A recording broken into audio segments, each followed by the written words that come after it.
taking a critical look at the gaming news of the week. This is Augmented Reality, presented by the Triple S League.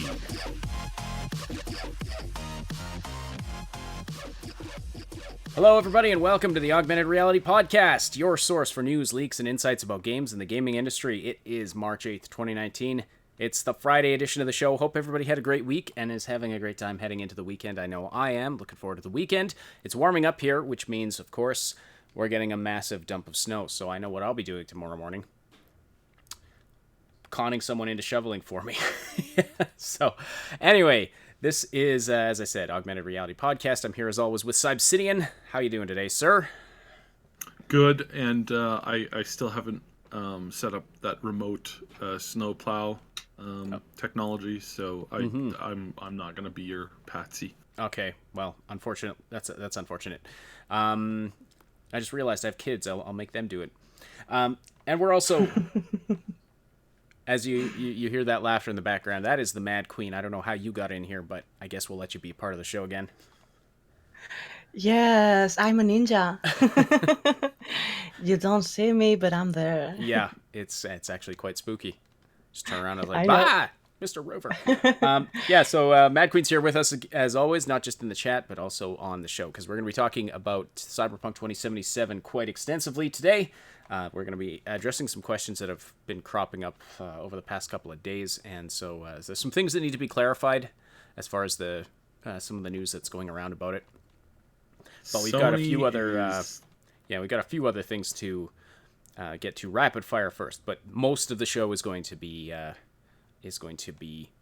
Cyberpunk today. Anyway, if you're listening live, please say hello in the live chat. Send us questions and comments there as well. If you have any questions about Cyberpunk 2077, we'll do our best to answer them. We've got Cyb and we've got the Mad Queen. Between the two of them, they should be able to BS their way through some sort of answers. We'll respond to as many as we can throughout the podcast. And don't forget to slam that like button. It likes it rough. And it tells us that you appreciate this content. If you are listening after the fact on one of the audio-only platforms, we appreciate you being here as well. But if you want to get the latest info sooner, definitely click the link in the description to subscribe to the Triple S League YouTube channel. Hello, everybody who's active in the chat already. Bluntman, Crazy Joy, Sword Sister, Rogue294, Catriox, Russ Hunt, and Notional. We're all busy chatting long before we started today. You guys were way too excited. Sword Sister, I think I already said. Minty66, which I could have sworn your name was Minity before, and you changed it to Minty. I could be wrong, but anyway, let me know if that's true or if I'm crazy. Whisper803 is here as well. Overlord 580, Darkus, and Adam Smith, and so many others. If I missed anybody, my apologies. But hello to you all, and anyone lurking in the background. Okay, so before we jump into Cyberpunk 2077, there's just a few other news articles, news items, I should say, that we wanted to get to right off the bat, sort of in rapid fire. So we've got just a handful of things we want to talk about today before we dive into Cyberpunk. One of them is going to require a fair bit of... not a fair bit. One of them is going to require a statement beforehand, so I'll okay. Divinity Original Sin 2 is going to be releasing over the next couple of years here, not a couple of years, over the next year, or the next while here. They are bringing gift bags to their game. They're not loot boxes; they are gift bags. And what's the difference between a loot box and a gift bag? Huge difference. Yeah. Well, as they describe it, bags are gift bags. No, loot boxes are hard and they contain loot. Gift bags are soft and they contain gifts. Major difference. Yes. Huge difference. Gift bags are also free, from what I hear. So. Yes. That was the question. Loot you paid for, gifts are free. Gift is a word that sounds like something that is for free. Yeah, absolutely. So what are they doing here, Cyb? What exactly are they are trying to accomplish? Is this just... So if they were Activision or EA, they would be charging for these things, and they would probably be charging anywhere between $10 and $150 for this content that they're putting out. Mm-hmm. There's not a single red dot amongst this stuff, but there is entire changes, and they're working on brand new customization options for your character. Well, hold on. How are you supposed to play a top-down RPG without a red dot? Well, I don't know. It's a good question, but it's Probably spring that on us later.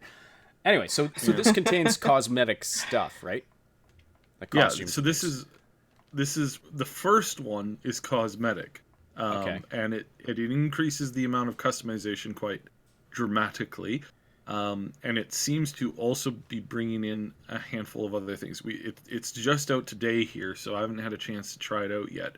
But what's coming down the road is even more customization options, more additional cosmetics, and apparently some new styles and stuff like that. Apparently, also some new content is coming down the road as well in the form of in one case it's kind of like some mini DLC. In another case, what we're hearing, and at the moment it hasn't been confirmed yet, but we're also hearing that there's a substantial DLC content that's also coming down the road, also for free. Wow. This is one of the best games of the last like 2 years, basically. Uh, and as far as the genre goes, this is probably the best game. Period.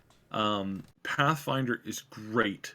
It's also really long and it's incredibly in depth. Not everybody who's if you're interested and you've never played like a top down or like a heavy like true RPG, if you have never played something like that, start with this game. Divinity Original Start with Sin this game. 2. Don't start with Divinity. Do not start with Pathfinder. Pathfinder is like massive and it's heavy. So Right. Yes, yeah. I concur. Divinity Original Sin 2 is an excellent game. I thoroughly enjoyed it. It brought me back to the day. One of my favorite games of my childhood was Baldur's Gate 2, and it kind of brought me back to that era of gaming. I really loved that. Back in Pathfinder's more like that than Divinity is. Divinity is kind of like RPG mechanics light, but it's still a hell of a lot more heavier than what you have in most of the so-called RPGs these days. Like we have some RPG games out there right now that are claiming to be RPGs that are not RPGs. You have no choice in any of the thing. It's barely a roller coaster, and in some cases, it's barely a slap together roller coaster. It's not that. Anyway, yeah, if you're into classical RPG gaming, if you're into games like Neverwinter Nights, I would definitely check it out. It's very good in that respect, and it's also. And they sold bonker numbers too. Like they sold way more than they were anticipating. They were expecting to move like 300,000 units, and they sold I think they're pushing close to 2 million now. Wow. Or they could be over that. That's off. That's not official because I don't think they've actually released official numbers. I know that they went over 1 million for sure. You know what? And that is way more than they were anticipating. And that has really helped them to really stabilize that as a company, and they're now able to work on a ton more. They're working on a new project, but it will be quite a few years before we see that because it is something that they're working with somebody else on, I've heard. So lots of rumors, nothing concrete right now, and it's super early. So yeah. So in either case, one of my favorite things that I've been hearing this year are the words free DLC. So we've got some coming for DOS 2, like you said, but I mean Celeste is getting free DLC. The Messenger's getting a free DLC. Probably some other games as well. I'm really liking this. I'm really liking this trend. Free DLC is fantastic. I've got no problem paying for DLC, for good DLC, like game content DLC. But yeah, if they're doing well enough that they can give it out for free, that's a good sign. That's fantastic. Yes, thanks Witcher 3 for that. Yeah, they did. Yeah, so that's one of the good trends in the industry. Yes, because actually it's funny how everybody thought this was this was an economic solution for the sake of a good PR. But if it works and they give us free DLCs, I'm in. Well, and you can almost market it like a new release, right? Like you release a DLC, you can put out commercials, buy the whole game with the DLC for, the price of the original game. Like, it has the appearance of like you're getting an even better deal than if you had bought the game originally. So, people who haven't played it yet, it's maybe a way to bring in new players as well. I think it's a fantastic idea. Yes. So, all right. No, and it's a good move in general, and especially with this company, it makes me look forward to a lot more stuff. So this is really good. The olden And days definitely pick up that game, and in fact, it's so good that I'm thinking about doing a full playthrough on Twitch of this series, and not of the series of the game. So all 3 chapters. I might speed through. Chapter 1 is kind of like played to death, because it was out way before the official game came out. So I might just go do number 2 and number 3. So thoughts. Kim says the olden days when free DLC was just a content patch. That's true, but we also did go out to stores and buy game expansions. So yeah, and a Notional, good expansion. I really miss those. Yeah. Notional with the cynical take. Free DLC is a great marketing ploy. Remove some cheap stuff from the game like an outfit or a beard and release it as a free DLC.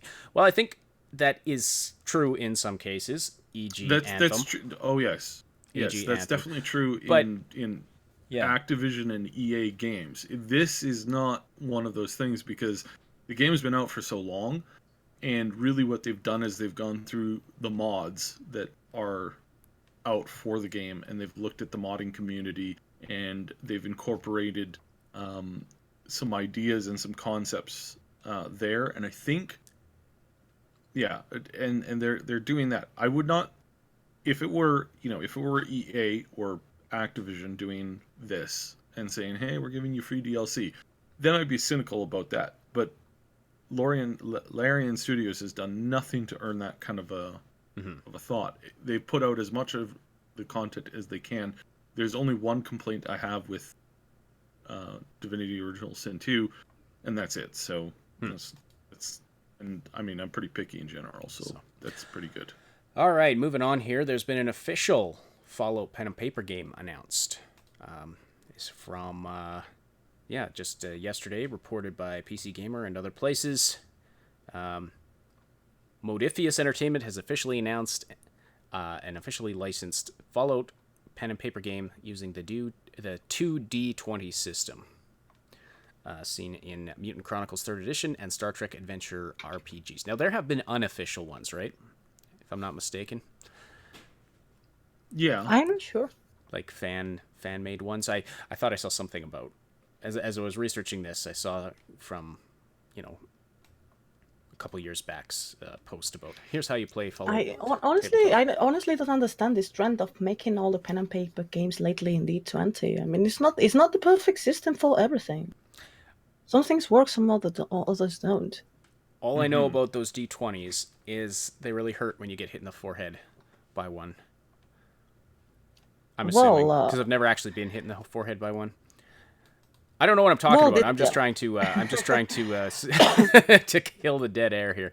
There are several systems, and D20 is one of them. There are all other systems that instead of one dice or two, you play with a pool. You have a pool of dice depending on your ability, and depending on the type of game, one system goes better than the other. And D20 is a system that goes well when it's a combat-based game. And lately, and it's as is a simple system, there's this trend where this D20 is put in all types of pen and paper games just because.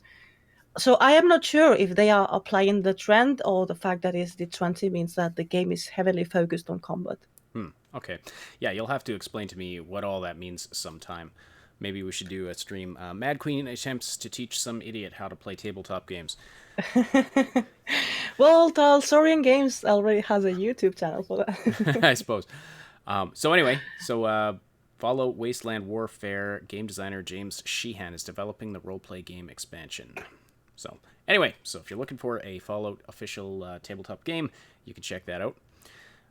And Let's see. A few minor things. More Blizzard layoffs. We're not going to get into this heavily this week because it's depressing. But Blizzard laid off a bunch of staff, but then Valve as well laid off some staff from their VR department. Do we know any details about that side? So in both cases, these were basically the Blizzard ones were announced a couple of weeks ago. Today they kicked in. Surprisingly, on like they came out and they said, "Hey, this is probably going to cost us a lot more money than we think, and this is probably a really bad idea." And oh yeah, we made more money last year than we've ever made before, but we're still firing people and so the firings kicked in. For the total North American studios, it looked like they lost a little over 200. Okay. Yeah, so it's mostly IT, support, some HR positions. Now that's on the Blizzard side?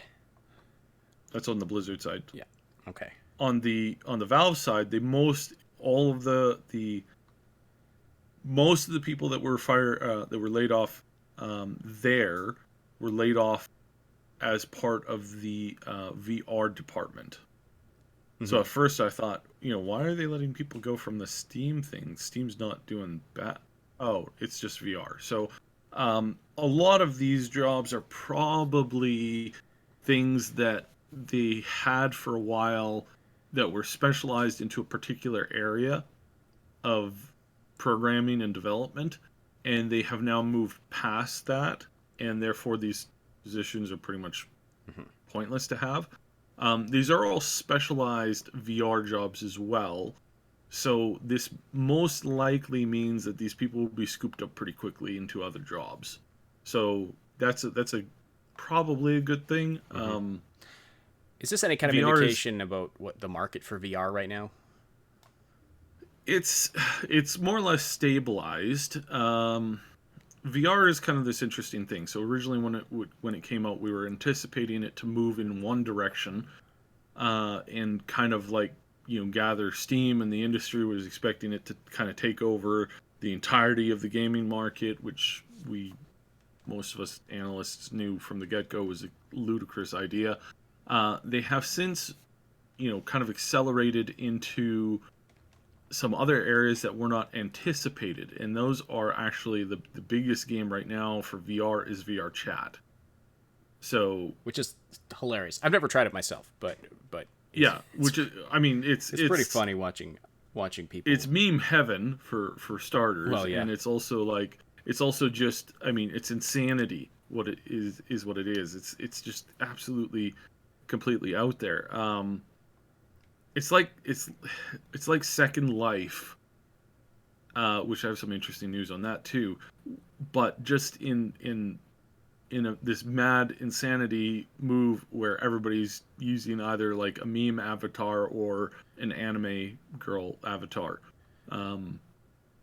which is so weird and interesting at the same time. And like seriously, I don't know why there's not like psychiatrists in there like 24/7 just like writing papers nonstop on the insanity that they've seen. But it's truly amazing. But yeah, so it's probably not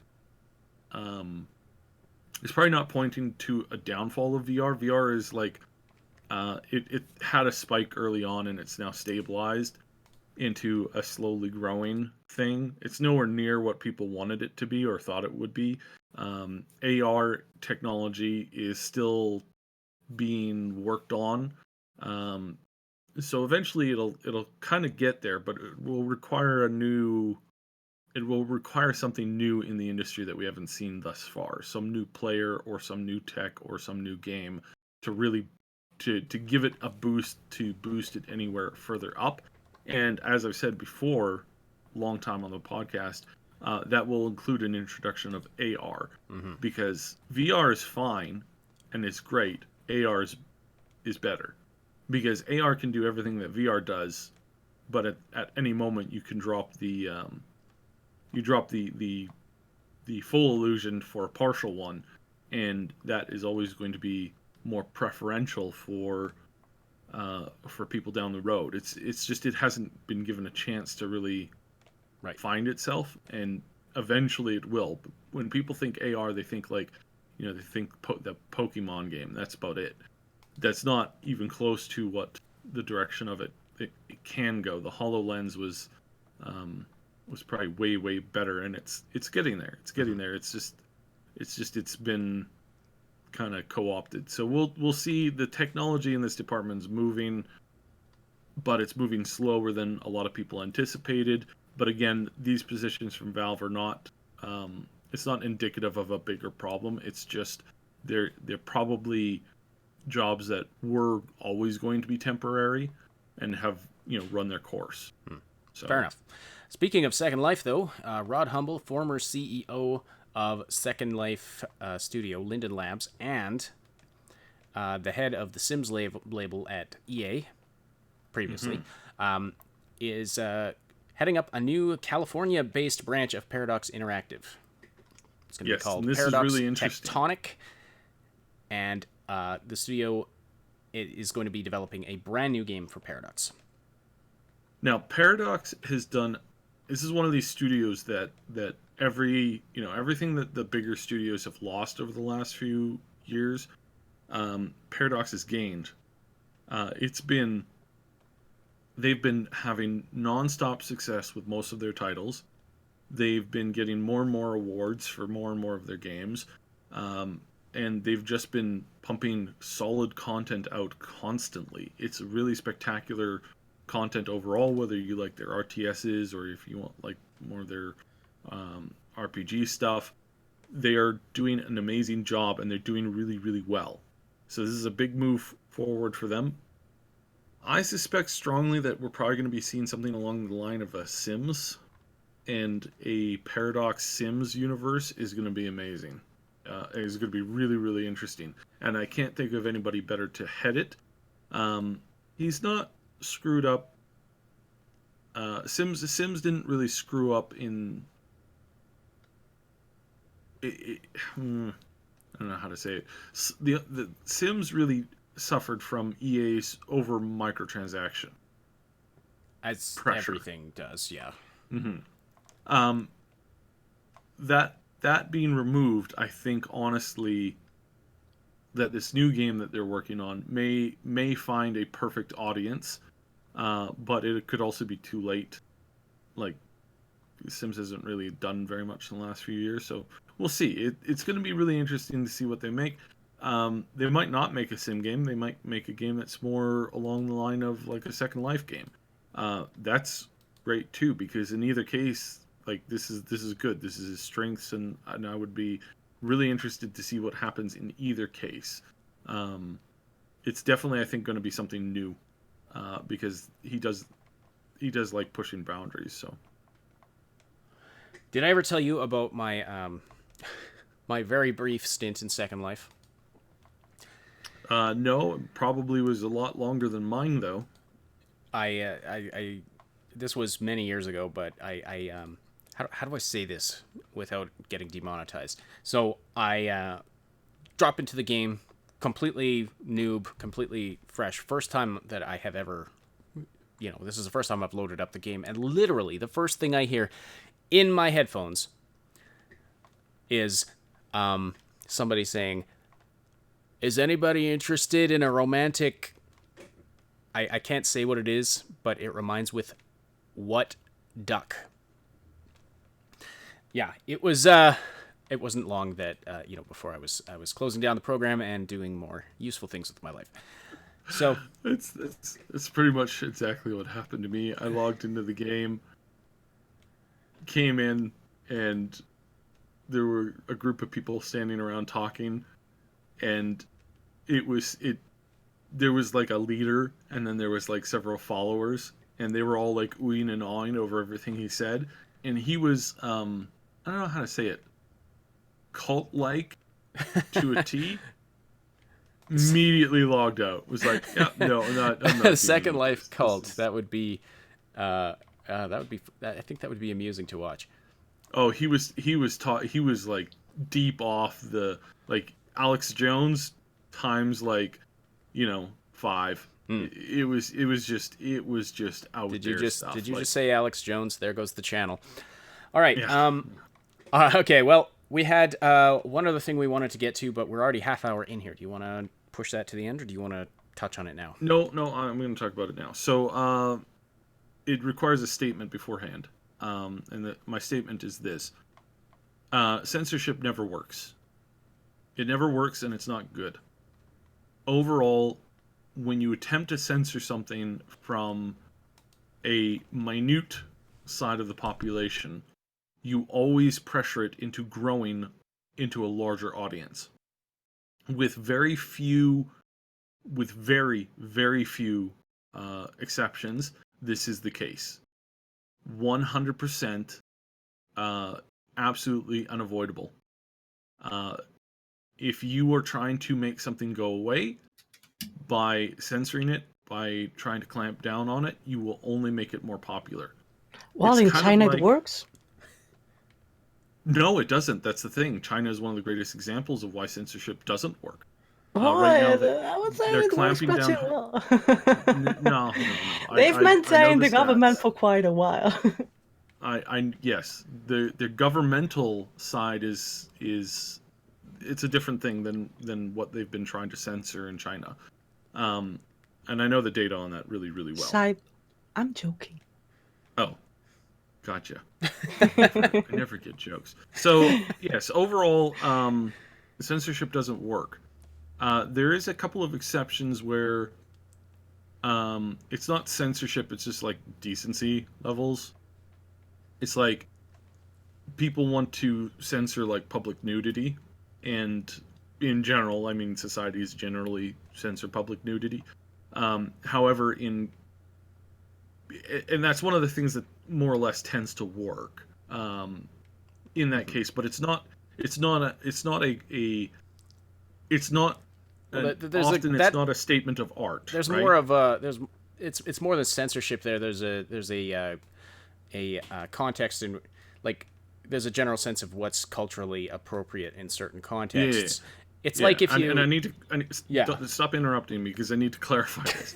So I don't mean public nudity as in like art or artistic stuff. It's like people walking around with no clothes in Which, by the way, is places. legal in my city. Yes, and right, it's well, legal in a that's where bunch the of other cultural places context too. comes in, right? Like Yeah, Yes. that's why I find so amusing that in North America. Yeah. So now people get around this with cultural changes and stuff like that, and nudist colonies and stuff like that. But it's one of the things that overall it's not censorship so much as it is like just like common decency or relation to weather. It's and that's what I'm trying to get at. You don't go to an office building and see tons of naked people that show up for work. Not unlike if you go to the beach, for example, and it's a nude beach and whatever, and that has always been around in cultural. So that's my only stipulation, and I want to make that clear. That's kind of more or less the only thing where it's basically more or less most of the world has that kind of generalized concept. Then there's things that are illegal, and I really need to specify this as well. It's not censorship to say, hey, murder's bad, okay? And by clamping down on murder, it's not you're not encouraging more murders to happen, okay? So there's a big difference between artistic form and illegal activities. so what you're saying is it's restricted to artistic expression is what you're talking about. Censorship of art. Okay, gotcha. Yes. So taking that into note, our statement is for us, for our channel, is that we don't agree with censorship at all, period. The biggest it doesn't work. It simply doesn't work.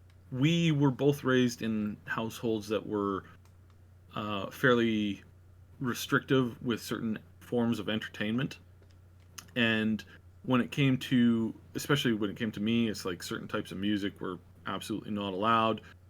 Certain types of artistic forms were definitely not allowed, and that only drove most of the kids in my household to just embrace that stuff even more. And if you look back to, I'm not the only one. Back in the 40s, 50s, 60s, 70s in America, you had a lot of people try to stop, rock music or music in general in some cases, dancing in general in some cases. And all of those things became, the harder they were pushed back on by the previous generation, the more they were like common, accepted, and encouraged by the next generation. Dungeons and Dragons? Censorship does not work. It just doesn't. It's the dumbest point of trying to control a scenario that there is. It just doesn't work. So when it comes to censorship, we're of the mind that we don't necessarily, encourage this stuff. Well, and it doesn't mean for, that like, something minors. Yeah, and it doesn't. Yeah, that's another important point. It doesn't mean that you need to be shoving things in people's faces. But yes. if it comes to you're trying to make certain types of things illegal. Yes. And that's the other thing that we really need to specify is that when you make something illegal because you don't approve of it, aka heavy-handed censorship, you always end up censoring far more than you originally intended to. And again, like, the scenarios in which this happens is it's irrefutable. So if you step out to make a certain thing illegal, then you have to make a lot of other things illegal, and then you have to make a lot more things illegal. And then the bureaucracy or the people behind the originally wanting to censor one thing, they just immediately move into the next thing to censor. So there are politicians and movements and people who, when something's done, when their fight is won, they don't retire. They don't say, hey, we won. This is it. We're done now. They don't do that. There's very few instances where this has happened. Most of the time, those people move from having censored that into pushing to censor or to control something else. So you give an inch, they'll take a mile. And that's where that colloquioid comes from. It's absolutely true. Blunt Man is saying, which is why some books in his country is breaking the law, which is very sad. Yeah, which is why it's madness to try and force censorship on any one particular thing. The more you try and censor one thing, the more you're gonna have to censor other things, and the more that person who's demanding for censorship ends up censoring something else. Now, there was news about a particular video game on Steam this week, and we're not going to mention it because if you don't want to encourage something, don't talk about it. And this goes back to the jumps in drug usage, especially in the States, especially quite a few years ago in the 80s, where news agencies would have a dude or girl, whatever, standing on a corner in a city saying, yes, I'm reporting from this intersection where police reports say that a new drug has been found to be being pushed by these street thugs, and it's an amazing drug, and everybody that does it is having an amazing time, and there's some overdoses that are killing people. But this is where they found it, and then lo and behold, the next week, the amount of people overdosing from this stuff skyrocketed. And why? Because the idiots standing at these news agencies, standing on the street saying, this is where you find it. And isn't this terrible? And by the way, it's really crazy. And suddenly everybody's like lining up to get... We saw this with... we did a video on this a couple years ago about Overwatch characters and the sort of adult-themed Overwatch parodies that we were being made, if we can call it that. The attempt to control it or the attempt to shut it down ends up making that thing more popular. Well, especially on the internet. So basically... especially on the internet. Yeah. So this game came out, and now the game did not come out. Let's hang on. Let's clarify. Sorry. It was listed on Steam. It was listed on Steam. It was awaiting approval, and it is a disgusting game. There's no question about that. It's a disgusting game. However, and there's a couple things here that are really, really, really important. First of all, I need to really specify my stance on this. I would have, if I were the Steam guy in charge of giving this approval, I immediately would not have allowed this to go out. I immediately would have shut it down. You're saying, but I thought you weren't for censorship. I'm not. This isn't the case. Why I would have shut it down is not because of censorship. There are some other games on Steam that I'm actually looking forward to trying out. One of them is called My Neighbors Are Demons. That is got a whole lot more content in that regard, but I'm just mentioning it so that I'm showing that I'm not a prude. I wouldn't cancel it because I'm a prude. I would cancel it immediately because it's a troll job. And because it's vaporware, because it's an asset flip, and because it's purely created to make cheap, quick sales on the immediate outset. Now, having looked into it more, things become a little bit more murky the more I look into this.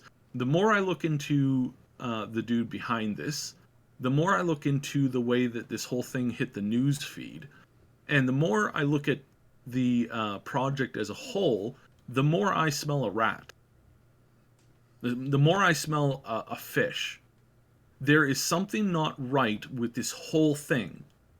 And I need to be really, really clear on this, that a bunch of idiots in the media are commenting on this thing and talking about this thing when they never should have talked about it to begin with. It should have been quietly disposed of because it's vaporware, because it's meant to be spam content. This is not a project that somebody's devoted years of their life into because it's a passion project. This was designed to gain infamy and then to get sales on being infamous. And on top of that, I don't know if, and I'm looking into this quite hard, and things are a little bit too well orchestrated. And there's a couple of things here that aren't making sense. One of them is how quickly a bunch of media types and government types hopped on this train all at the same time. When in the history of politicians getting mad at video games, have they been able to correctly talk about any of the video games that they're talking about? I have never experienced a scenario where a bunch of people talked about a video game that were politicians who could describe the game correctly and accurately in general. I have never seen this before, and the fact that so many politicians were able to do so with such clarity immediately following this, some of these reports in less than 12 hours in one point, is impossible. I've never seen it happen before. It's very suspicious. Yeah. Now, it's extremely suspicious, which means that what I feel is going on here is an attempt to break in the ability to control video games via governmental order. And you might say, that sounds really crazy and conspiratorial. And my answer to that would be, then you have never dealt with bureaucracy. That's basically what they are. And in this particular case, I'm annoyed that a lot of journalists have jumped on this, said the name of it, and then just ran with it like idiots. When a little bit of digging, just a little bit of digging, showcases that at the very least, this is a complete troll. Because this guy says that he's aiming it for psychopaths. There's a lot of market research on what type of content psychopaths actually consume, and this is not it at all. And coming from an analytical direction, this is not it, period. Mm-hmm. There is something wrong with this whole setup. And I feel that I at least want to get out and say this in advance of it. on top of saying yes, it's a good thing that it got shut down, not because I'm a fan of censorship and not because I want to encourage this, which is what censoring something would do. The only reason why I want to censor this is the same reason why I set up filters on my email, is to block spam. And that's all this was spam. It was garbage. It was stupid. It was moronic. And the way that the media has responded to this is ridiculous. But the way that some media has responded to this, in the way that they've responded to this, either they got played or they're part of this. Well, There's a good chance that they got played. It's possible, but the media, it's been so often lately. The first is... ones, not the. Yeah, let me rephrase that. The first group of media that immediately reported on this, they either got played or they were involved in some way. But there's a dubious motivation for them to report on this kind of shit, because they get those outrage, those shock clicks, whereas if they just left it alone, nobody would know about this game. But now half the world knows about it because everybody's reporting on it. Absolutely. Like I know the stats on these games. I know the numbers on this game. I know exactly how many copies of I know exactly how many of these types of games move and how they move. Being into the analytics that I do, niche indie gaming is really, really important to pay attention to. If you're not paying attention to niche indie gaming to see growing trends, and also in that industry is where you typically find the most like technological jumps as well, especially in the side of like programming and scripting. Because when somebody is forced to come up with a new way to script things and to create basically new code, that's where the majority of technological jumps come from. I'm not going to go into it forever, but if you look into the back into history, that you get that all the time. 3D games were created by indie developers. Learning AI was like AI that can react to the player was created by indie developers, et cetera, et cetera, et cetera.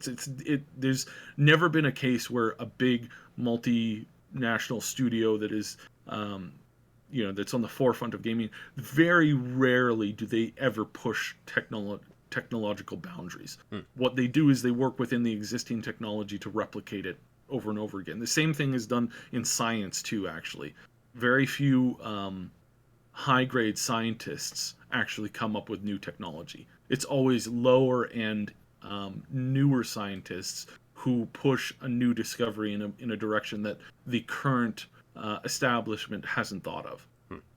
So we should wrap this up. But anyway, any final points on that you want to make? Something smells like fish.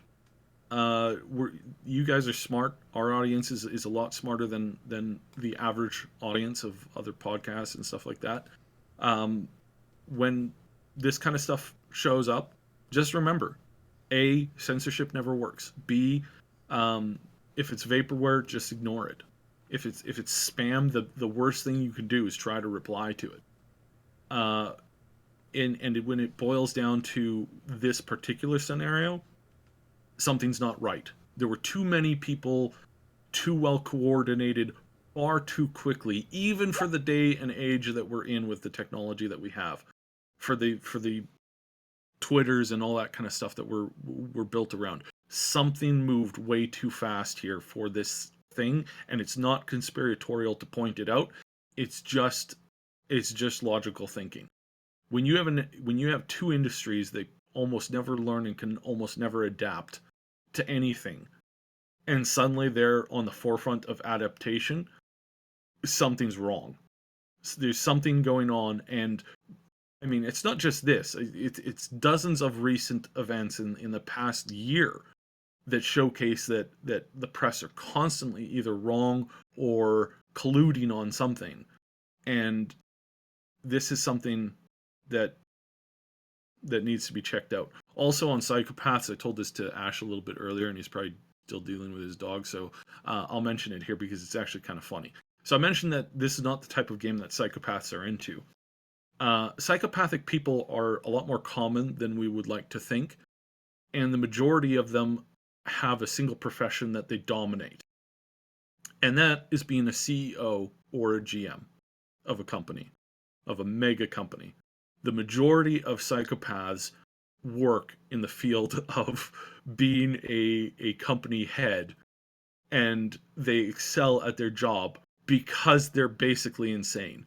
Imagine being in a position where you have to you're working 70 to 100 hours a week at the minimum, sometimes more, and you have thousands of people's lives in the palm of your hand, and your decisions and your choices are making making or breaking these people's lives every day. This is and I'm not the only one. There's a very popular YouTube video on YouTube where a guy goes into depth on psychopaths and how to spot them and who they are and what kind of positions they fill. Not all of them are murderers. That is, of course, something that they're more easier to do, but the majority of them put their effort into something a little bit more profitable. Because humans turns out most humans actually are interested in profit. Who All knew right. that securing your future is a commonality between them? All right, you're listening to the Augmented Reality Podcast. We are going to get into the Cyberpunk stuff right away here. We did not mean to take so long to discuss all that other stuff, but as it goes, that happens sometimes. And thank you, Cyb, for continuing to talk there while I was distracted. Somebody just came to my door. I said, I'm here to buy the drone. I was like, what? He's like, you're selling the drone? It's like, no, I'm not selling the... And he had a thick accent, so at first I couldn't tell what the hell he was saying. I was like, no, I'm not selling a drone. Oh, okay. Oh. Wrong address. I was like, okay, well, if I had a drone, I would not be selling it. I would be using it to get kick-ass aerial shots of stuff to use in videos. All right, if we love seeing the everybody so active in the live chat. If you want to keep the conversation going after the live broadcast, we welcome you to join our Discord community. You can find the link in the description below. It's a place where you can chat with us and other Triple S fans about all of the things that we love to talk about and stay up to date about everything we're doing here at the Triple S League. Click the link below to join, and be sure to say hi to us in the welcome channel. Kim says it was the Men in Black. Yes, yeah. They were scoping us out because of what Cyb was talking about. I'm sure it's probably what was happening. All right, the Mad Queen, you still with us? I know you were Totally. You were quiet there for quite a while. Yes, totally because all right. the last subject didn't touch this country a lot, so I was a little out of what you were discussing, but I was listening. Oh, that's okay. We have plenty for you to talk about now because we're going to be talking about Cyberpunk 2077. So there have been a number of questions that have arisen this week that we're going to discuss. Things having to do with the Cyberpunk timeline, things having to do with how far through production is it. There was a series of videos from PlayStation Europe, sort of documentaries about Cyberpunk 2077 and CD Projekt Red that put out some information that we're going to tackle a little bit, and then this also delves into the censorship topic a little bit because of the censorship of certain content on the PS4. Yeah. So we're gonna, Sony's shot themselves in the foot. Yeah. Like, might as well start with that since we were just talking about it. So yeah, so, it came out recently. Again, no, go. keep going. Yeah, go ahead. Okay, it came out recently that PlayStation was going to be censoring certain types of content, such as nudity, sexual content, etc. And so the questions came up naturally. Well, what does this mean for Cyberpunk 2077? And we see Sony heavily promoting Cyberpunk 2077 now, doing these little documentaries about it. And it's not. So I think it speaks for itself. Yeah, so it's looking like, and correct me if I'm wrong. And they used one of the scenes where there was some frontal nudity. I thought they clipped that out, but I wasn't. I was more listening than I was watching it. But I believe that they used one of the particular scenes with that. Now I could be wrong too, but they mentioned nothing about it. Now, I spoke with somebody last night, in one of the Japanese developers that I work with, and he was almost irate. So he works on an upcoming Japanese title that has traditionally been allowed on the PlayStation and traditionally only sells in Japan. And it's usually like region locked, and it's a game that's created for Japanese culture, and they've been doing it for the past 10 years with no problems, and have been releasing their games on PlayStation again with no problems. Until last year, where they were hit with some nearly impossible rules when it came to the censorship. By impossible rules, I don't mean that he had no ability to complete them. It's just that right before launch they were told, oh, you have to completely change this entire aspect of your game. You have to take it back to ground zero and rebuild it completely. And this is confusing and bizarre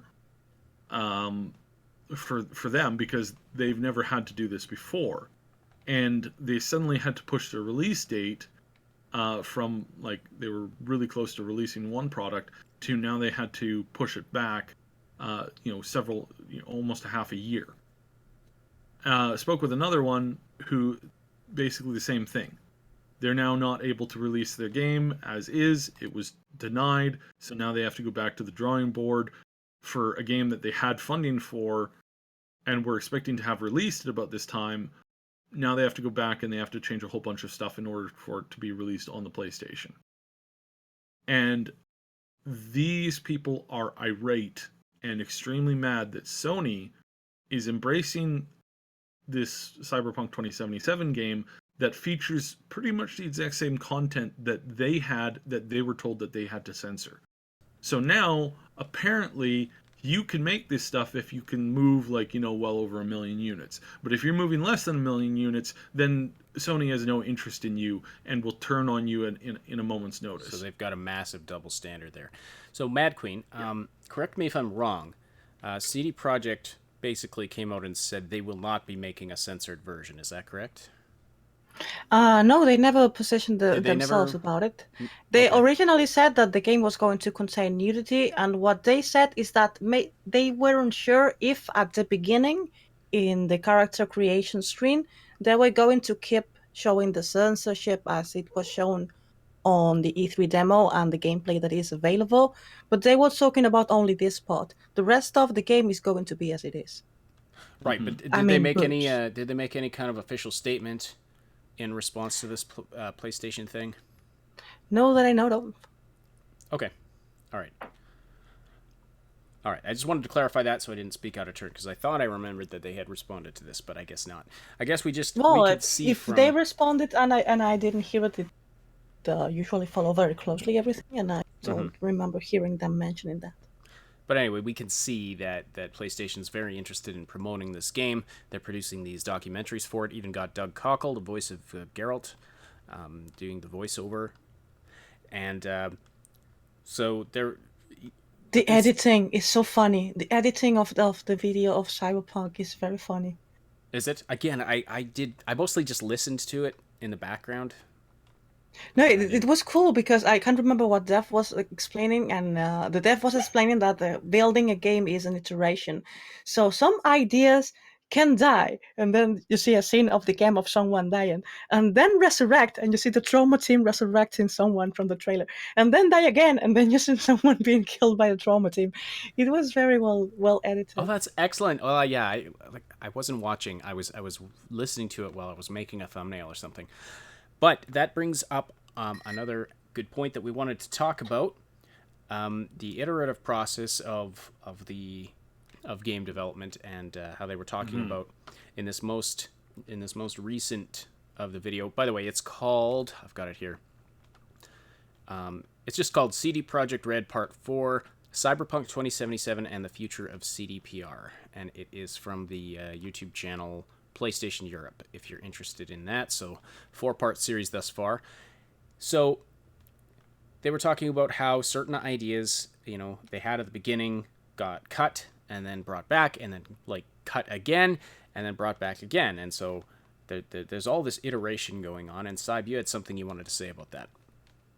So just in general, keep this in mind and this is why there's no confirmed release date.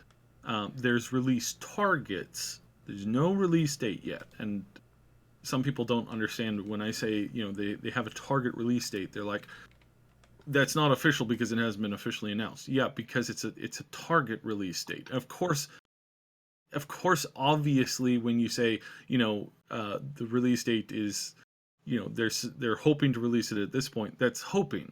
You don't actually get a concrete release date until the release date comes and goes. I mean, hell, in the last 6 months, we've had a number of games hit their release date, not release, and then come out after the release, after the game's supposed to be out, and say, yeah, we're going to delay this another couple of days because we're having issues. So Regarding again, the delays, I absolutely in this. I don't remember which one of the four PlayStation videos. I loved when Martin Iwinski says, "No one remembers bad games shipped on time." yes, And I thought, yes, Cyberpunk is delayed. It's like goodness sakes, bear that in mind. Which is why I don't know how many times I've reiterated, but I might as well reiterate it again. My potential window for release date right now is sitting about at 60%, 65% for releasing this year. That's my majority of everything is looking like that. But naturally, of course, that can change, and that can change pretty quickly, as can certain things within the game. They've had several concepts of what they were going to do and how they were going to go about it, and it's changed and been brought back to life and been stopped and been brought back to life time and again, just like the described. So bear that in mind. It's like these guys are not messing around. They're planning on releasing a game as close to perfection as they can get it, which means that there might be delays. They aren't confirming a release date, unlike a lot of other studios, unlike a lot of other games who have announced their release date sometimes 2 or 3 years in advance. And they've made it quite clear, and then they've missed those targets, and then missed those targets again, and then missed their target again. So just remember that. It's like this stuff is pretty fluid, and we try our best to kind of name it down, but not always successful. So on this, there was a line in the fourth video there where he's like, they're going to get it done when it's ready, and what was the exact line, Ash? Oh, or Mad Queen? He said, even though, okay, I'm going off, this might not be word for word, but he said that the game is, even though Cyberpunk 2077 isn't the mystery it once was, CDPR's work on it is far from done, and this is another bit of info that we wanted to address from the video. So the work on it is far from done, and then he said, he just reiterated, as promised, it'll be coming when it's ready. Yes. So this whole "when it's ready" is a very common thing that they have used many times, and it's been their tagline, Mad Queen, for how long now? Excuse me, I was answering a comment and on the chat, and I didn't hear a question. I said this statement, when it's ready. How long have they been running that with their primary line? I don't know. 4 years? No, less. I'm kidding. At least 2013. Wasn't it in the original teaser? Yeah. I think yes, it's true. In the glitch of the teaser, it said it will be out when it's ready. It also said that the game was going to be out in 2015, most probably. Yeah. Now, this is really important. At least we know that the part of when it's ready, it's true. Yes. Because obviously not the other. Now, this is really, really important because this is going to be their tagline until they announce a release date. Until the day before that they announce a release date, if you were to pin one of them into an elevator and say, "Hey, when's the game coming out?" can you comment or can you give me a reply on this? Their response is going to be when it's ready. The next day is the day that they announce the release date and say it's 4 months from then. Immediately, you're going to say, what happened to when it's ready? Well, that's how announcements work. The day before they say when it's ready, it's not ready. The day they announce the release date, that's when they're ready to announce their release date. That's the way this stuff works. So I find it interesting that there's some people who are saying this means that we're not getting it until 2022, which is insane. Well, there is something that I want to say about this "far from done" sentence, and in this whole video has a lot of very questionable choices of words. So I don't think that I would need to take it literally, as the same as we cannot take literally what it was said about the parallel timeline. Well, and saying it, and we're going to get to the timeline. Well, thing, that's the thing, because there's information that's conveyed in these videos that are not true, that they screwed up on. So, well, I believe that their intention wasn't to lie. It's just that the choice of words was questionable. Right, or they just had the information wrong. To misunderstanding. Yeah, absolutely. But when they say "far from done," like that could be a line just written by Sony, because that can. What does that mean? It's a very subjective statement. That can mean that is something that they say to make it dramatic. I mean, all the video is explained in a very dramatic way. But this act of kindness made the company to start. I mean, all the series is pretty dramatic in the narration, so I don't believe that we shall take it, literally. No, exactly. It could mean anything from. I mean, it just means they've got a lot of work left. It doesn't. Yes. It doesn't put any specificity on the length of time. But since we are on the topic anyway, let's talk about the timeline. So one of the things that they said in the Part 4 video is that Cyberpunk 2077 is set on a parallel timeline to Cyberpunk 2020 and that is incorrect. Yeah, I was gonna say this is just wrong. We've dug into it. I've conferred with Mad Queen, and I'll let you take it from here, Mad Queen. But that's just not correct. First of all, I need to say that I feel sorry for Talsorian Games Ambassador. I know it is his job, but he had to answer this a lot of times due to this questionable choice of words by Sony. Mike Pondsmith even confirmed himself on Reddit, because he also, I guess he also saw that 2020 and 2077 is the same timeline. In fact, to make sure that is the same timeline, they removed the 3rd edition of Cyberpunk and they turned it into a what if, and in its place we have Cyberpunk Red to ensure that is the continual timeline from 2013, 2020 Red edition, and then Cyberpunk 2077. Again, I believe that this questionable choice of words was done for a mistake, as well as, far from done was done for a dramatic purpose. But the truth is that this is inaccurate. 2020 and 2077 is not only the same timeline, that Cyberpunk Red is the gap that's going to fill the two spaces. The space between them, I mean. Right. Excellent. Is Cyberpunk Red... Was it clear enough? I think so. So basically, to ensure, I want to reiterate this, to ensure that it is a consistent timeline, that it is the same timeline, they're bridging it with Cyberpunk Red, and they got rid of Cyberpunk 3rd edition. Is that Cyberpunk 2020 3rd edition?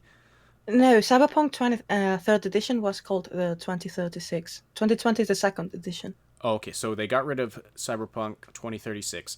They're replacing it with Cyberpunk Red.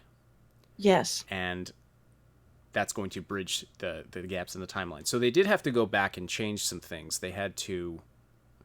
Well, I believe they also changed it because the 3rd edition wasn't the brightest moment Mike Pondsmith had. And it has a lot of great things, but in general, the law went to hell. And it was very difficult to put 2020 and 2077 in the same timeline if you had 3rd edition in the middle. Also because most of mega corporations were destroyed. The alt cults were created. I mean, the whole structure of the world building changed, Yeah. and as 2077 is some sort of soft reboot of 2020, they needed something to make the changes smoother. So they made Cyberpunk Red, but Cyberpunk Red is set in the 30s, like third edition was. So I'm guessing we're going to have another pen and paper game between Cyberpunk Red and Cyberpunk 2077. And this is just a guess. I mean, Telsorian didn't say anything about it. Now this goes along with what I had heard ages and ages ago, that they were trying to keep the lore consistent, and by doing so, they needed to get rid of some of the stuff that had kind of found its way between 2020 and 2077, and that probably was going to affect 36 entirely because of how a lot of the lore kind of went sideways. And that they were going to avoid multiple timelines, Which in is general, good. because multiple timelines to most fans of most series is an eye roll. Well, I mean, let me make a break here. We actually currently have 3 timelines of the Cyberpunk universe.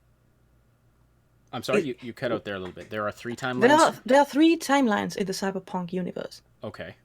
It's just that there's only one that goes from 2020 to 2077. But there are other 2. Where do you find the other 2? Well, the third edition was turned into another timeline. So you have one timeline that goes to third edition. Right. Then but in the third edition happened a thing. They didn't completely discontinue third edition because there was an event during the third edition called the Carbon Plague that one conclusion is third edition and another conclusion is the cyber generations. So depending on what happened on the Carbon Plague is one timeline or the other. So that's why it wasn't totally discontinued, but turned into a what if. well, so But that's these kind of two, a... I'm sorry. but these 2 timelines have nothing to do with it. Yeah, Nothing. that it's completely outside of... And could we call those sort of non-canonical, like almost an apocryphal Oh no! version of the timeline?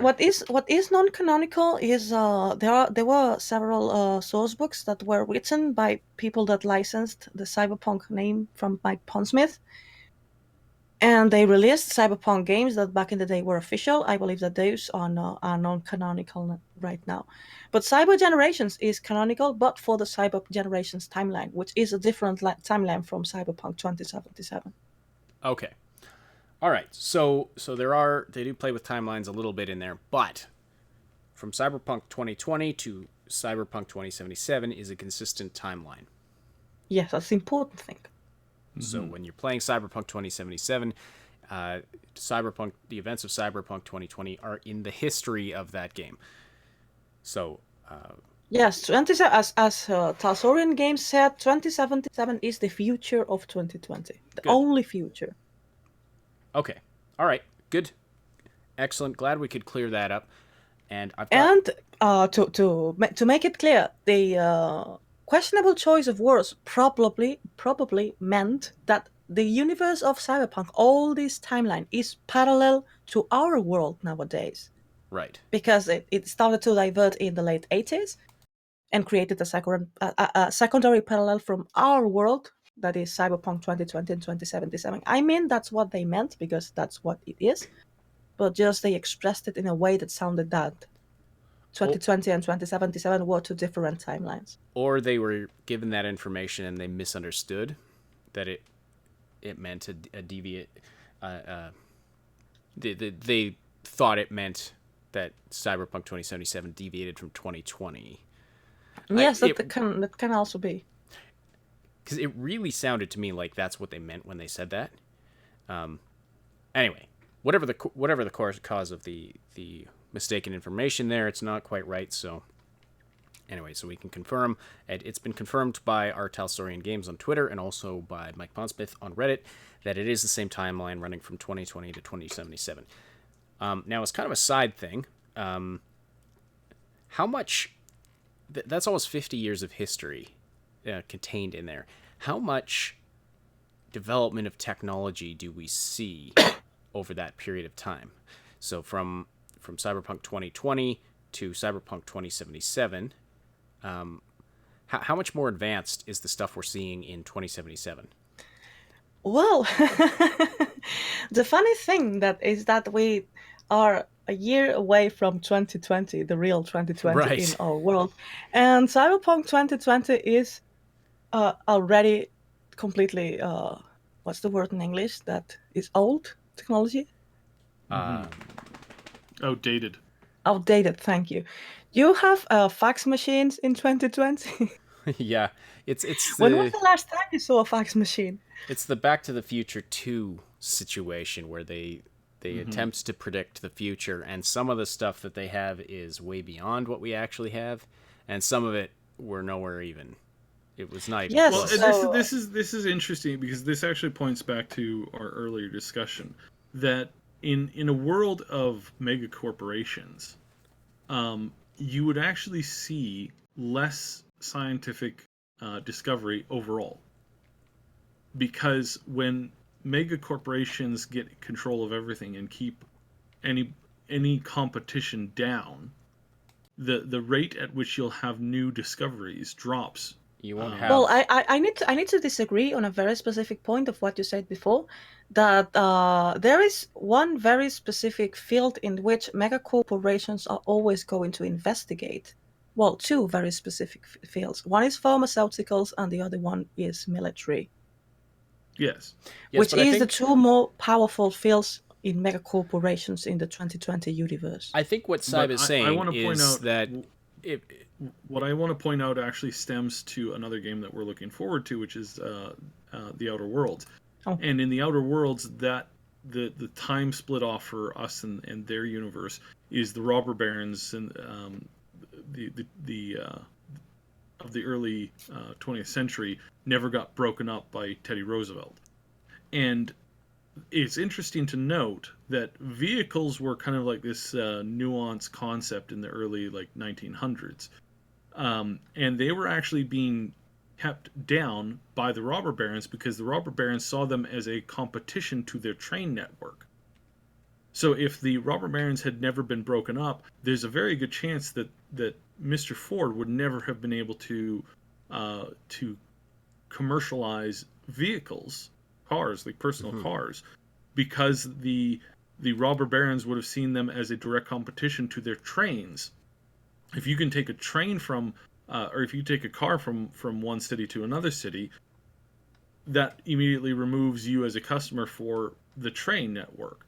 And so this I think is, I just want to tie this point in. Yes, when it comes to like pharmaceuticals and weaponry, governments and institutions are always going to push that level of technology. But what my point is that I don't think we'll see a ton of advanced movement from technology in the Cyberpunk 2020 universe to the 2077 universe, primarily because the corporations more or less keep that technology down. Things will be that would make improved sense. that already exist, but Right. not Well, there new is things will there is be a part created. of the technology in this universe of cyberpunk that you need it to perform your job, like is cyber implants. But there are other types of technology that are very expensive. So in the world of cyberpunk, you can either buy the technology or you can have these quote unquote libraries of technology where you can have things for an affordable price, but they are old stuff. So I believe we're going to see a difference between the technology that is available for corporates and the technology that is available for edge runners. Probably. But yeah, like to sort of springboard off of Saib's point there, when you have mega corporations in charge of everything, you're not going to have entrepreneurs like we have, say, in Silicon Valley right now, tech startups coming along with the next latest, greatest thing that is going to compete with these mega corporations. The corporations are either going to try and buy that technology, like take it over, take it for themselves, or they're going to stifle it and destroy it so that it can't compete with them. Well, And- in the world of cyberpunk, most probably they're going to extract this individual and then put them in here in the corporations. Well, yeah, exactly, actually- right? Exactly. That's what I mean. But that's But why. anyway, there were strong changes on the way mega corporations work and the investments made into technology. Two big changes in the cyberpunk timeline. One was in the crash of the 94, that were a lot of mega corporations that fell, and then new mega corporations were created. And as it was a crash of the stock of the World Stock Exchange, a lot of funding disappeared, and a lot of people that had the money to invest started to invest in technology because they thought that in long term was where their money was safer. And this created one big jump on technology. But then we have the second big jump, which is the fourth corporate war, the end of 2020, and the beginning of Cyberpunk Red. And in there, again, the same thing happens. Some mega corporations die, and some new mega corporations are created. And again, these new mega corporations incorporate newer ideas. And maybe between Red and 77, maybe we can have another big event like that can also move technology forward again. But when you actually watch the trailers and the gameplay, does the technology look way more advanced than it's described in like 2020, or is it Not that moderately much, more advanced? not that much, but it's not the idea because Cyberpunk 2077 is more punk than cyber, so it's more the mood and what people do with the technology than seeing great advancements in technology. Apart from cyberware, is there are a couple of things that are more advanced, although most of it has been taken directly from the 2020 source books, and probably in net running is going to happen the same with the viruses. And I believe it's going to be less advanced than your average science fiction, and more focused on the uses that people give to technology than in the advancements of technology. All right. Excellent. So that is surprisingly all we had for as far as Cyberpunk questions we were going to answer here. Got through that quicker than I expected. So this show has... that was very easy to explain. I suppose. And also, I don't have this ability that Saif has of talking for a long time. I mean, he does go I on. don't have I it. could talk forever if need be. Yes, you can do that, but it's something believe that me, I know. do. But if anybody in the chat has questions about Cyberpunk 2077 that you'd like us to tackle here before we wrap up the show, please drop them in the chat right now. If you're going to ask about the release date, we don't know. We've given our best speculation on that. My concept on that still hasn't changed. I still suspect that we're going to see it most likely this year, or if not this year, then next year for sure. I very, very much doubt it's going to be pushed past 2020.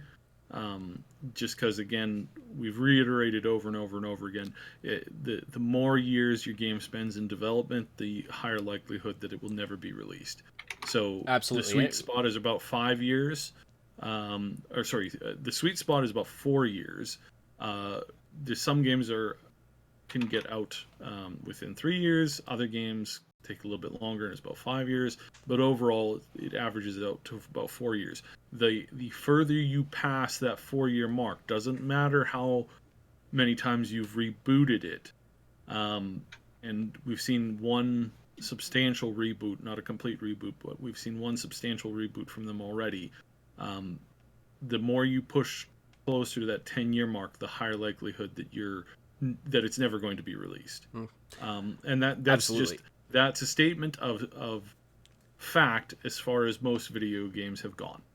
There is a lot of video games by large companies that have entered the 6th and 7th year that proceed to never get released due to just failing completely. And one of the few games that was released past the 7-year cycle was a game called Duke Nukem, which I don't know if you remember, but was a complete load of crap. So for people who are encouraging, for people who are encouraging, oh, hey, no, it's okay. If it takes 8 years, that's fine. No. If we enter the 8-year mark, the chances of you getting your hands on this game drops down to about 10%. Come on, Sai, don't make people think they are not going to have a Cyberpunk game. And now, do you allow me to answer the questions before they move out of the chat and I can't read them? Absolutely. Do you think Notional 2006 says, do you think Cyberpunk 2077 will get a co-op mode or just multiplayer down the road? The last news we had on the multiplayer aspects of Cyberpunk is that it was in development. It seems that they had an idea back in the day. They didn't like it, and they are reworking it, which makes me feel completely glad about it, because usually companies, when they spend money on something, they release it, even if it's not great. But they thought that it wasn't great, and now they are working on it. And Kaczynski said that they were open to all possibilities. And he said that a year ago, past February. Right. Great question from HTK Gaming here. And it's definitely not off topic. CDPR said that their optimization has been incorporated since the very beginning of development to give the best performance. Can you explain why? How is this different compared to how other companies develop games? Well, usually when a company develops an engine for their games, they update the engine for the next game. But in this case, the Project Red didn't take the engine of The Witcher and just updated it a little. They completely reworked it from scratch to make Cyberpunk 2077.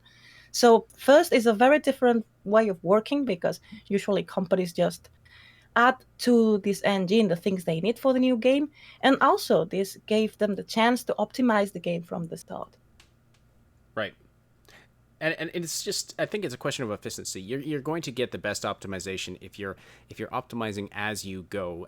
This is something that I've done when I've coded games or other apps that I've made.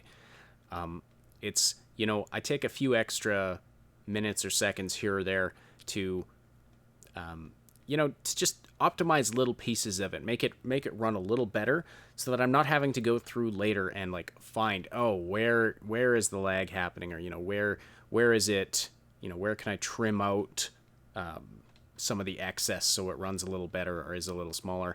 If I do that as I go, it's just it's a more efficient way of doing it. It's a little more work up front, but it saves time in the long run and has better results in the long run. So as they're developing this engine, they tackle those kinds of things and try to anticipate, okay, this could have a performance hit here. Let's, rather than waiting till after the fact to try and fix it, let's try to make it right the first time through. And I think that'll give the best performance overall. And as sort of a comparative example, we talked a lot about EA's Frostbite engine, and Cybe has gone into depth about how it's not meant for RPGs, it was built for a specific thing. It's not optimal for some of the kinds of games they're building for it. For example, Mass Effect, Andromeda, and Anthem. It was not designed for that kind of RPG game, and so the development process has been slowed because of that. The game doesn't run well because of that. If you're building, if the building tool you're using is better suited to what you're actually producing with it, which appears to be what CD Projekt Red is doing, your game's just going to run better. You were going to say something, Mad Queen? Yes, I was going to read the next question, but as you were still answering this one, I wanted to wait until you were done. Are you done? I'm done. Yeah, unless Cybe has anything he wants to chip in about that. No, I think that's fine. Okay. You're going to chip in? Okay. And what joke? Crazy Joy asks, how mod friendly will Cyberpunk 2077 be? Well, absolutely all games on PC are mod friendly. There is no way you can stop someone from making mods if they know how to. That's a reality. In fact, there was an incredibly amazing mod for The Witcher 3, and there was no red kit for The Witcher 3, if I recall correctly. And as far as I know, The Witcher 3 didn't have mod support because they didn't have more hands. They didn't pronounce themselves about what will happen with Cyberpunk 2077, but mod support only makes it easier for modders to create mods. They don't need it to make it. They're going to make mods anyway. There is 130 pages of mods for The Witcher 3, and they never got a tool for it. So just to overall, because at its core, it's pretty much the same engine, which means that the ability to mod it and tweak things are not going to be that much harder between The Witcher and Cyberpunk. They may add extra layers of security, or the software might self-check itself to make sure that it's not being cheated or anything like that. But CD overall, Projekt this is a very community friendly company, Yeah. so I don't imagine them doing that. Yeah, and but I mean, we'll see. There are some generalized issues that you could run into, but overall, we're going to see generally a positive outlook for modding, and I certainly hope so, because I can't stand the first person. And having played Anthem in the last few weeks, I know these are two very different games created by two very different teams, but after having played Anthem, and after having gone through all of their first person only cameras for all of the dialogue in that game, I've got to say that I'm not looking forward to first person in general. It's like, it's not bad when the scenes are scripted and there's events going on and you're moving around and stuff like that, but that's only one out of every like 40 scenes. The majority of these scenes where your character's not moving, you're deadpanning another character directly. It's just uncomfortable for me. Like, I mean, I'm autistic, so I mean, it's standing there looking somebody else in the face while I'm talking to them is something I would never do anyways. But being forced into this in Anthem was just gross and very, very off-putting for me.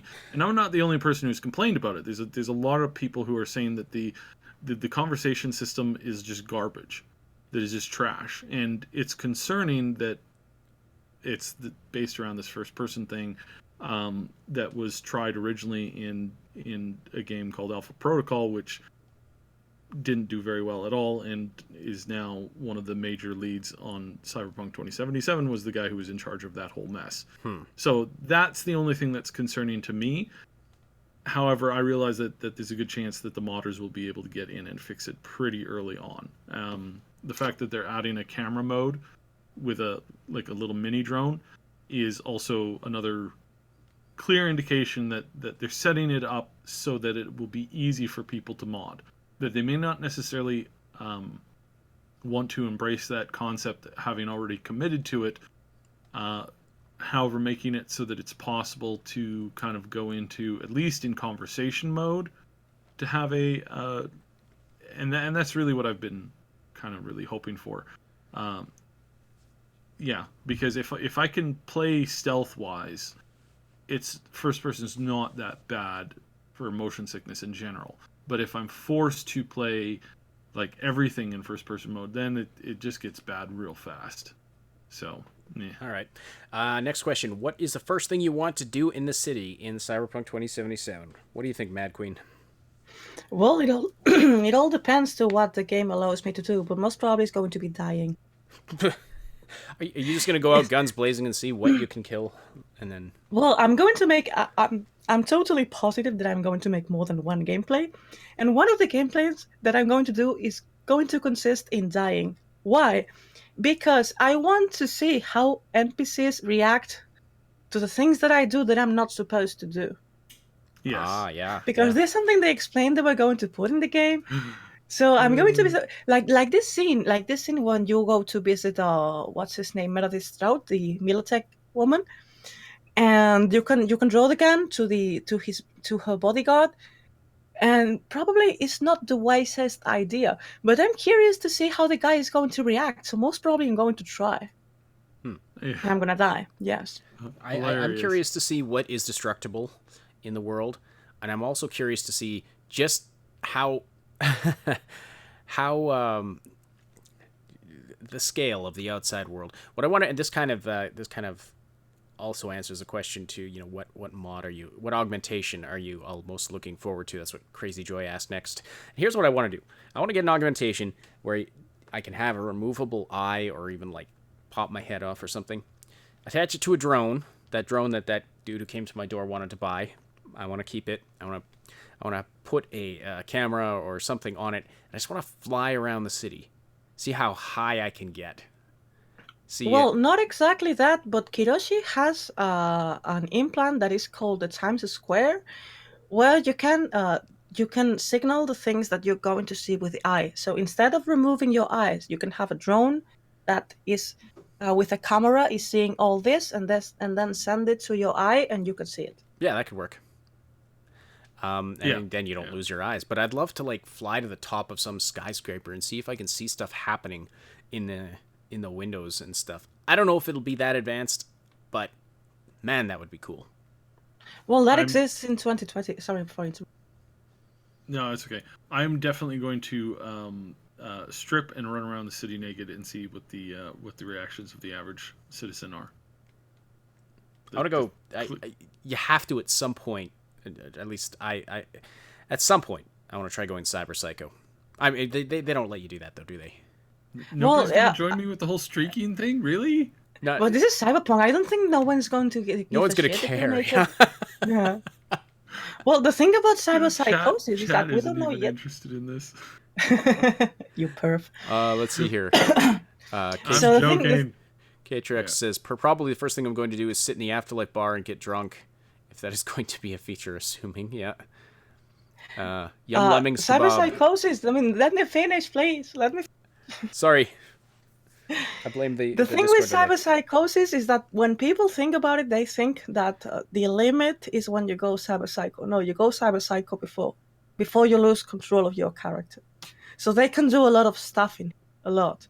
I don't know what they're going to do, but they are crazy. So I assume that they are going to do something. And also, we could see in the shop of the medtech that implants had associated a cost in humanity. So humanity is going to be a thing. So cyberpsychosis sounds like it's going to be a thing. How? I don't know. Well, even if you can't go completely Cyber Psycho, you could mod yourself with those arm blades and just go nuts like the lady in the first teaser. You can do everything that a cyberpsycho does, except that you are totally aware of what you're doing. And that's a scary thought, but you know, Yes, but you can. it's do something it. you gotta do. It's something I'm gonna try at least once. Save the game, just go psychotic on the city, see how long it takes for them to take me down or whatever, and then I'm just picturing the scene afterwards where you're like in the police station or something. If this was a movie, where I'd be sitting there, and the cops are outside the room talking. It's like, yeah, we brought this guy in because he's in cyberpsychosis, but the test just came back, and he's not a cyber psycho. He's barely got any augmentations. He's completely sane. He's And just then, plain normal psychotic. And then I'm the camera I'm sorry, slowly zooms in on my face, and then cut to black. That's how my cyberpunk movie would end.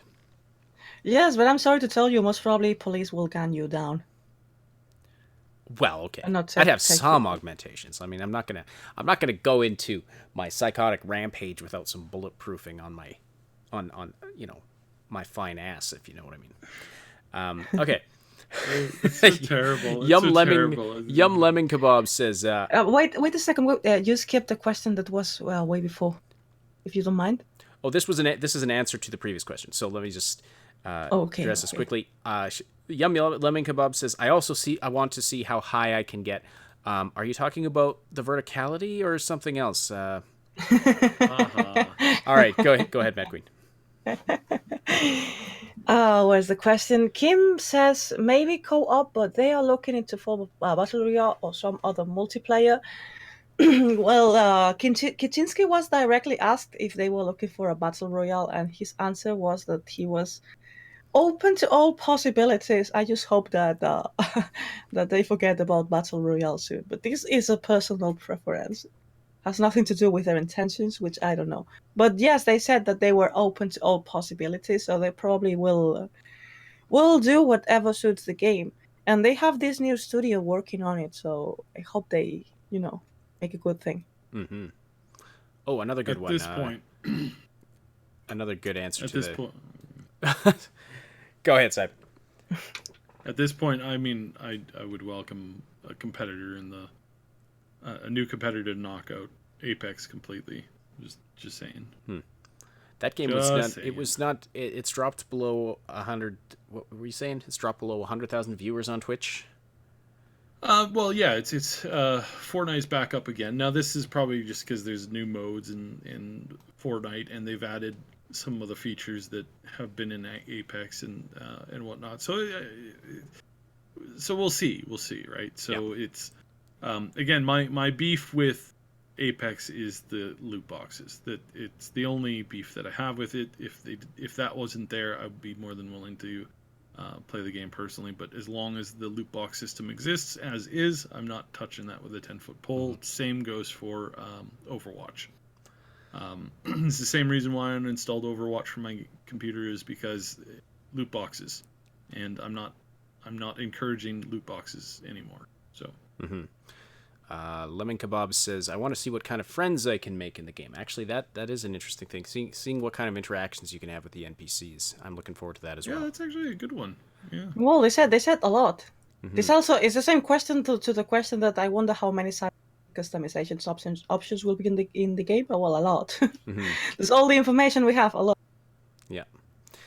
They're asking for our character classes. What are you going to pick? Yeah, Katriox is asking what class are you guys going to main or start off with? Now, question, I'm not sure if I'm mixing this up with the Outer Worlds, but do you pick a class at the beginning of Cyberpunk? No, you pick the abilities of the class. And if you want, you can create a character that is only one class, or you can create a character that is multi-class. So depending on the abilities you pick, you're going to pick one class or class. Right. Okay. So you pick abilities at the beginning, but you're not bound to a particular class? Okay. No, you're not. Yeah.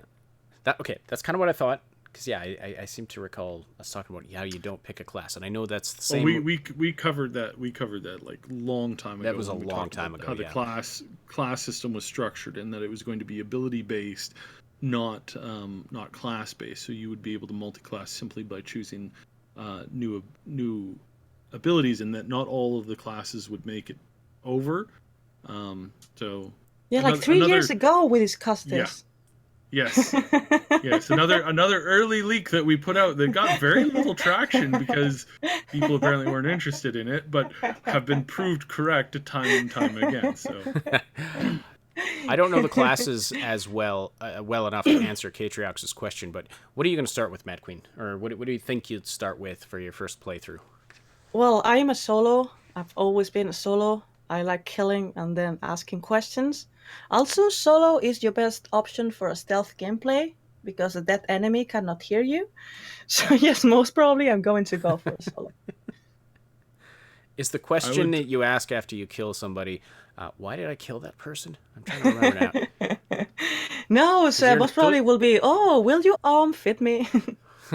Oh, yeah.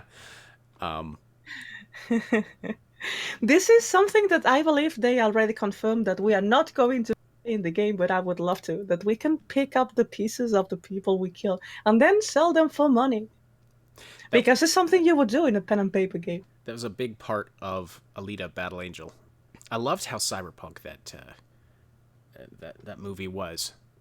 I couldn't go to see it yet. Shit. I think you'd like it. I think you would like it. I'm sure I will, but I didn't have time. Yeah, it's a really decent. It's really decent, and it broke 350 million.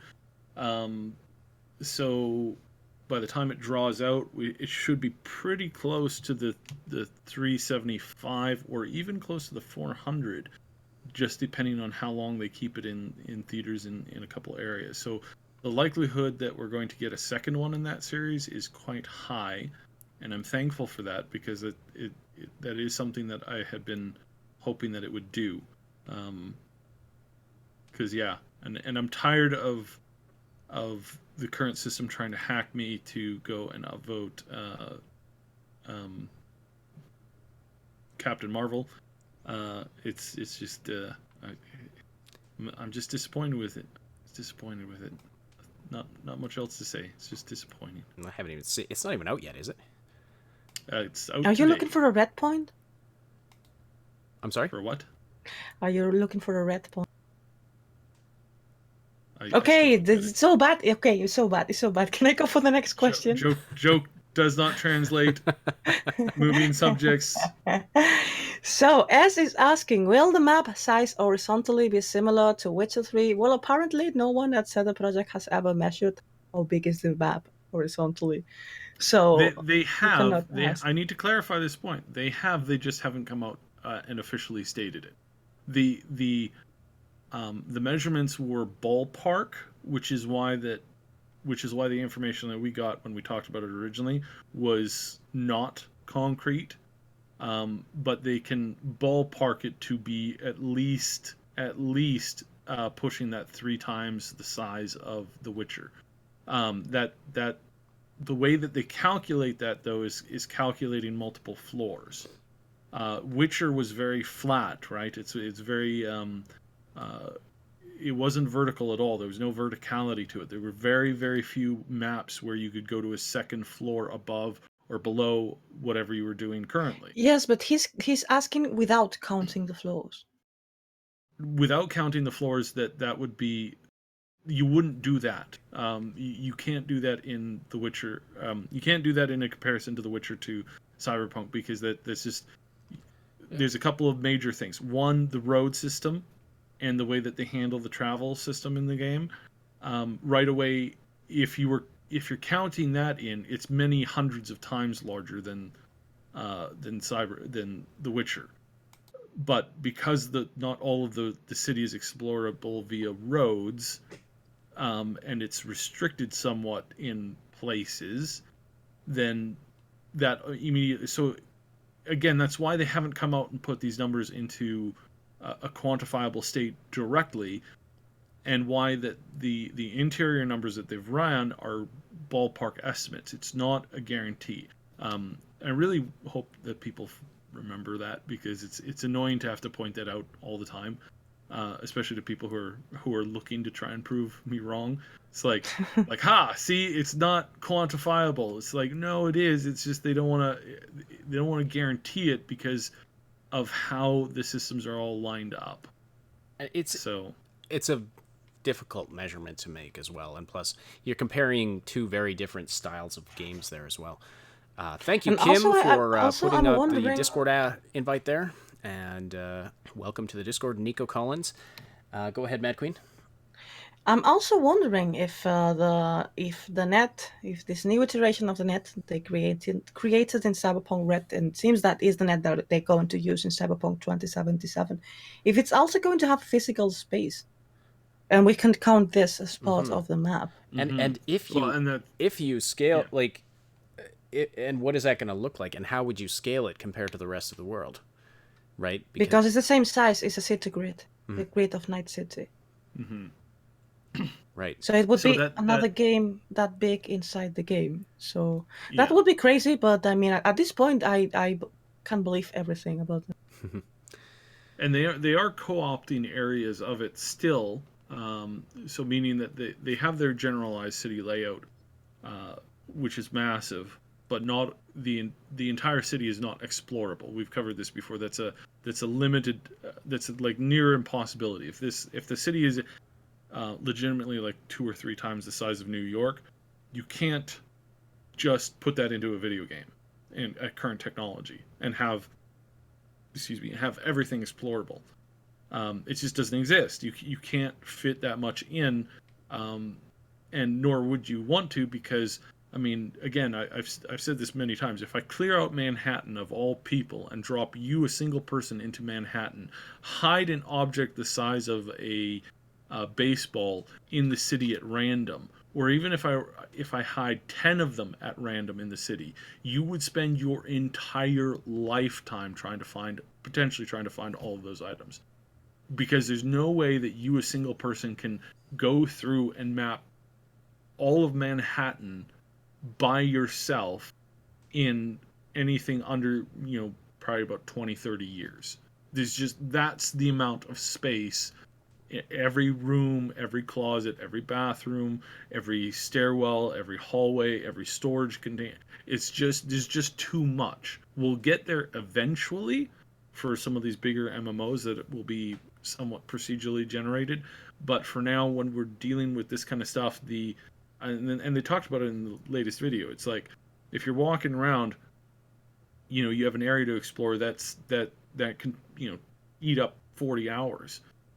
As soon as you introduce a car into it, you can drive through that entire area in 10 minutes.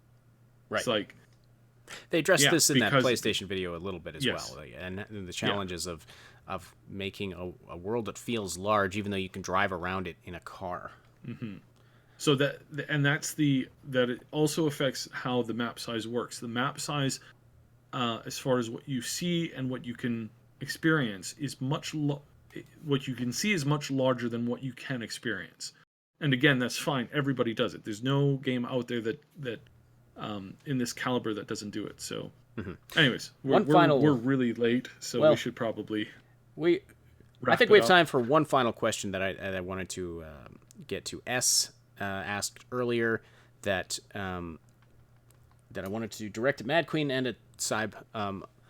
But what do you think we're going to see at E3 this year? It's funny because even if we had that, I don't know you, Cyb, but I don't. Even if we had a leak with the exact plans of CD Projekt, the exact plans at this point of what are they going to do at E3, we just started March. We are too early on planning. Things always change for whatever the reason. So it's impossible to 100% accurately predict what they're going to do. Oh, of course. We can talk about what can we expect, and I do expect a release date, please. I'm leaning in that direction too. I'm expecting them to announce a release date at E3.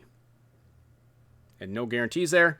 We don't have any inside knowledge on that, but that would be my expectation. I mean, come on. It's been long enough.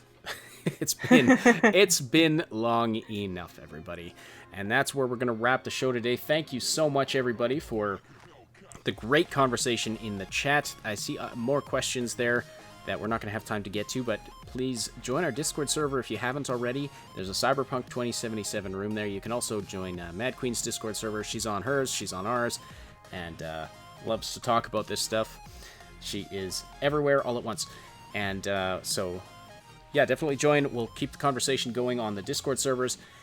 And, yeah, definitely also sub to the channel for tons of updates. Check out Mad Queen's channel. She's got tons of Cyberpunk content and lots of new content going up. So that's excellent to see. She is back from her hiatus and has hit it like something that hits something really hard. It's been almost 2 hours. I can't come up with the analogies on the fly anymore. I lose that ability about the 1.5 hour Let mark. us punch the highway. Yeah, exactly. As they say. Thank you so much to our Patreon supporters, Old Man Manson, and our 2 anonymous supporters, to channel member Captain Dammit, and to all of you who like and share and subscribe to this channel. Please do slam that like button if you haven't already. It really helps us, tells YouTube you appreciate this content. And if you're listening after the fact on SoundCloud, Spotify, or iTunes, we thank you for subscribing, reviewing the show, and whatever else you do there, following. And feel free to join us every Tuesday and Friday at noon Pacific Time, 3 p.m. Eastern Time for the live show on YouTube, where you can interact with us and other listeners and be a part of the discussion. The Augmented Reality Podcast is a presentation of the Triple S League. Check out our YouTube channel for game guides, reviews, comedy, news updates, and tons more quality gaming content. My name is Actioninity. On behalf of Cybsidian and the Mad Queen, thank you so much for being with us again, by the way, Queen. Thanks for you for having me. And can I say that last thing? Wrapped it completely. Yeah, go ahead. I put a link in case you want to participate. We have a pizza pool, and this contest is about guessing the release date of Cyberpunk 2077. The one that gets closer gets a pizza. Nice. So you have the link there. I'm gonna pick the same day as you. No, the one that puts it to the first time is the one who wins. I mean, earlier is winning. Well, then I hope there isn't more than 365 people who enter that contest. All right, thank you so much, everybody. Thanks for Mad Queen for being here. Thank you, Cybsidian, for all of your insight as well. Thank you, everybody, for listening. We will talk to you next week.